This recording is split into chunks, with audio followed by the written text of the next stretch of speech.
Good morning. तर आज यांना आणि सानवीला सुट्टी असल्यामुळे ना माझं सगळं निवांत सुरू होतं.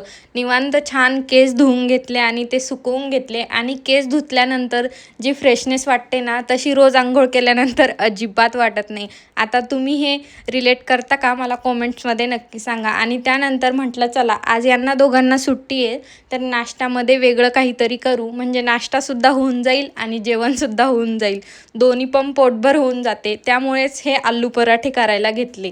आणि आलू पराठे मी तर चटणी बनवूनच करते. कांदा आणि बेसिक मसाले आपले फ्राय करून घेतले आणि त्यामध्ये आपली भाजी सुक्की भाजी बनवल्यासारखं करून घेतलं आणि वरून कोथिंबीर टाकली. असे पराठे बनवल्याने ना पराठ्याची टेस्ट खूप छान लागते. मला तर वरतून कांदा वरून कच्चे मसाले टाकले ना ते पराठे अजिबात आवडत नाही. त्यानंतर ना छान असं पुरणपोळी केल्यासारखंच पुरण भरून घेतलं आणि पराठा लाटून घेतला. आणि आज अजिबात माझं नशीब माझ्यासोबत नव्हतं. 3-4 वेळा कॅमेरा ट्राय केला पण आज पराठे फुटतच होते. पण म्हटलं जाऊ द्या. त्यानंतर पराठा भाजून घेतला आणि यांना दोघांना लगेच नाश्त्याला दिलं गरमागरम. त्यानंतर मी सुद्धा नाश्ता करून घेतला आणि नाश्ता वगैरे झाल्यानंतर ना वरच्या ताईन त्या सांडगे घालत होत्या. म्हटलं चला आमच्या इकडे तर हा प्रकार अजिबात नसतो तर मी सुद्धा बघून येते. आता 5-10 मिनटं त्यांना हेल्पसुद्धा केली आणि